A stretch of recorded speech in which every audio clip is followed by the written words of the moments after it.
প্রথমে শিরোনাম, তারপরে বিস্তারিত। সুপ্রিম কোর্টের নির্দেশে পার্থ চট্টোপাধ্যায়ের ভবিষ্যৎ অন্ধকার, এবার সব শেষ।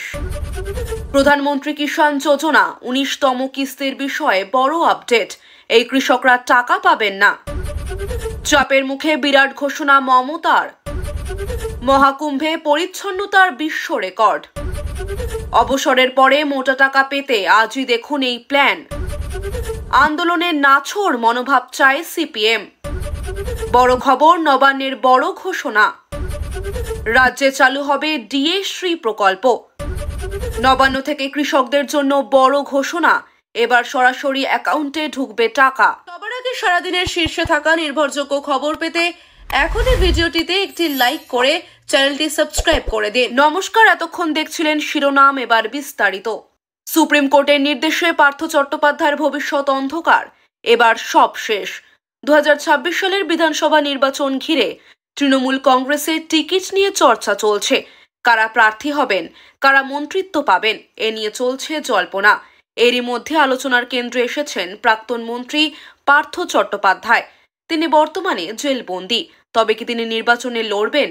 সুপ্রিম কোর্টের রায় বলছে মামলার ট্রায়াল চলা পর্যন্ত তিনি কোনো সরকারি পদে থাকতে পারবেন না। তাহলে কি তৃণমূল তাকে টিকিট দেবে, নাকি দলের থেকে দূরত্ব বাড়বে? দলের অভ্যন্তরে আলোচনা তুঙ্গে, তবে চূড়ান্ত সিদ্ধান্ত কি হবে তা নিয়ে রহস্য কাটছে না। তৃণমূল কি পার্থ চট্টোপাধ্যায়কে ফিরিয়ে আনবে, নাকি নতুন মুখ আসবে? জানতে চোখ রাখুন পরবর্তী আপডেটে। প্রধানমন্ত্রী কিষাণ যোজনা 19তম কিস্তির বিষয়ে বড় আপডেট, এই কৃষকরা টাকা পাবেন না। প্রধানমন্ত্রী কিষাণ সম্মান নিধি যোজনার 19তম কিস্তি প্রকাশিত হবে 24শে ফেব্রুয়ারি 2025। প্রধানমন্ত্রী নরেন্দ্র মোদী নিজেই এই কিস্তি প্রকাশ করবেন এবং টাকা সরাসরি কৃষকদের ব্যাংক অ্যাকাউন্টে পাঠানো হবে। তবে এবার কিছু কৃষক এই কিস্তির টাকা নাও পেতে পারেন। কেন টাকা আটকে যেতে পারে? কেওয়াইসি সম্পন্ন না করলে টাকা আসবে না। ব্যাংক অ্যাকাউন্ট আধারের সাথে লিংক না থাকলে নাম কাটা যাবে। ভুল তথ্য থাকলে সুবিধা বন্ধ হতে পারে। যারা প্রকল্পের জন্য অযোগ্য তাদের নাম বাদ পড়বে। আপনার নাম তালিকায় আছে কিনা দেখতে pmkisan.gov.in ওয়েবসাইটে গিয়ে চেক করুন। দ্রুত তথ্য আপডেট করুন, না হলে টাকা মিস করবেন। চাপের মুখে বিরাট ঘোষণা মমতার। কলকাতার ধনধান্য অডিটোরিয়ামে চিকিৎসকদের সভা থেকে বেতন বৃদ্ধির ঘোষণা করলেন মুখ্যমন্ত্রী মমতা বন্দ্যোপাধ্যায়। ইন্টার্ন ও হাউস স্টাফদের বেতন 10,000 টাকা এবং সিনিয়র রেসিডেন্টদের 15,000 টাকা বৃদ্ধি করা হবে। সভায় মুখ্যমন্ত্রী বলেন, চিকিৎসকদের কোনো রাজনৈতিক রং নেই। তিনি অনুরোধ করেন জেলা হাসপাতালগুলো যেন হঠাৎ করে রোগী রেফার না করে, কারণ কলকাতায় রোগীর চাপ অনেক বেশি। এছাড়া আরজিকর মেডিকেল কলেজের নিহত তরুণী চিকিৎসকের পরিবারের প্রতি সমবেদনা জানান মুখ্যমন্ত্রী। তিনি দাবি করেন, বাম আমলে চিকিৎসা ব্যবস্থাকে অবহেলা করা হতো এবং সরকার হাজার ভালো কাজ করলেও সামান্য ভুল হলে সমালোচনা করা হয়। মহাকুম্ভে পরিচ্ছন্নতার বিশ্ব রেকর্ড। আজ মহাকুম্ভে পরিচ্ছন্নতার বিশ্ব রেকর্ড তৈরি হলো। 15,000-এরও বেশি পরিচ্ছন্নতা কর্মী একসাথে একটি বিশেষ পরিচ্ছন্নতা অভিযান চালিয়ে এই রেকর্ড তৈরি করেছেন। মহাকুম্ভ মেলার 4টি জোনেই এই কাজ চালানো হয়েছিল। এর আগে 2019 সালের কুম্ভ মেলায় 10,000 পরিচ্ছন্নতা কর্মী একসাথে কাজ করে রেকর্ড করেছিলেন। অন্যদিকে মহাকুম্ভে সঙ্গম স্নানের জন্য আগত ভক্তদের স্রোত অব্যাহত রয়েছে। অবসরের পরে মোটা টাকা পেতে আজই দেখুন এই প্ল্যান। অবসরের পরেও মাসিক ভালো পরিমাণে টাকা পেতে চাইলে সেরা অপশন হতে পারে এলআইসির smart pension plan.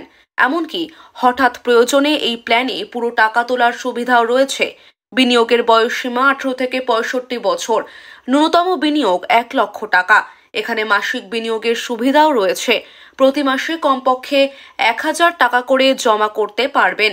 LIC website থেকে এই প্ল্যানের বিস্তারিত তথ্য পেতে পারবেন।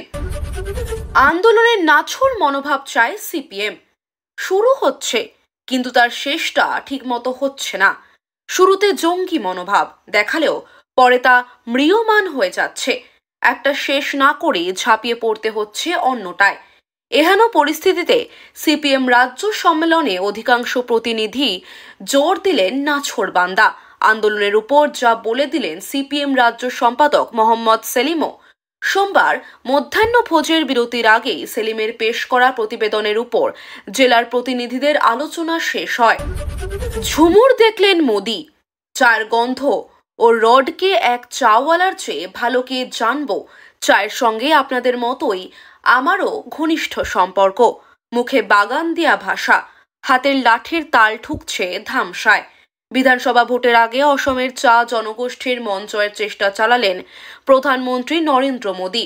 গুয়াহাটি স্টেডিয়ামে সোমবার 61টি দেশের রাষ্ট্রদূত, প্রধানমন্ত্রী নরেন্দ্র মোদী এবং বিদেশমন্ত্রী এস জয়শঙ্কর 8,888 জন শিল্পীর রেকর্ড গড়া সমবেত ঝুমুর উপভোগ করেন।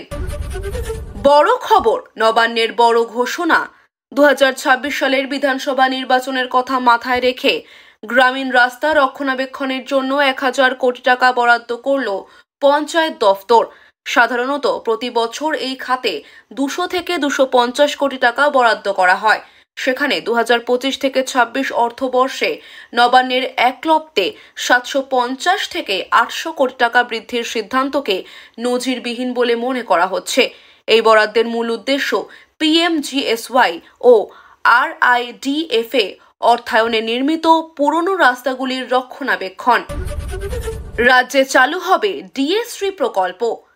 কেন্দ্রের সঙ্গে রাজ্য সরকারি কর্মীদের ডিএর ফারাক এখনো বিস্তর।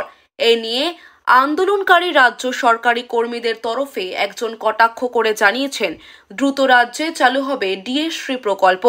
সেখানে রাজ্য সরকার বেছে বেছে অনুগতদের ডিএ দেবে। যদিও আন্দোলনকারী রাজ্য সরকারি কর্মীদের তরফে জানা গিয়েছে 27শে ফেব্রুয়ারি তারা আবার রাস্তায় নেমে আন্দোলন করবেন। ওই দিন মহামিছিল ও মহাসমাবেশের ডাক দিয়েছেন তারা। নবান্ন থেকে কৃষকদের জন্য বড় ঘোষণা, এবার সরাসরি অ্যাকাউন্টে ঢুকবে টাকা। প্রাকৃতিক দুর্যোগে ক্ষতিগ্রস্ত 9 লাখের বেশি কৃষকের মুখে হাসি। বাংলা শস্য বীমার আওতায় নবান্ন এবার দিল 351 কোটি টাকার ক্ষতিপূরণ। গত বছরের ভয়াবহ ঘূর্ণিঝড় ডানা ধ্বংস করেছিল খরিফ মরশুমের ধান চাষ। দক্ষিণবঙ্গের বিস্তীর্ণ এলাকায় অতিবৃষ্টি ও ডিভিসির জল ছাড়ার ফলে ব্যাপক ক্ষতি হয়েছিল ফসলের। এবার ইসরোর উপগ্রহ চিত্র ব্যবহার করে দ্রুত ক্ষয়ক্ষতি চিহ্নিত করে সাহায্য করছে সরকার। এরই সঙ্গে নতুন সিদ্ধান্ত, আলু ও আখ চাষিদের জন্য সম্পূর্ণ বিনামূল্যে বীমা। আগে সামান্য প্রিমিয়াম দিতে হলেও এবার থেকে 1 টাকাও লাগবে না। 2025 থেকে 26 সালের বাজেটে এই প্রকল্পের জন্য বরাদ্দ 1313 কোটি টাকা। এখনো পর্যন্ত 1,12,00,000 কৃষক পেয়েছেন 3,562 কোটি টাকা। কৃষকদের স্বার্থে একের পর এক বড় পদক্ষেপ নিচ্ছে রাজ্য সরকার।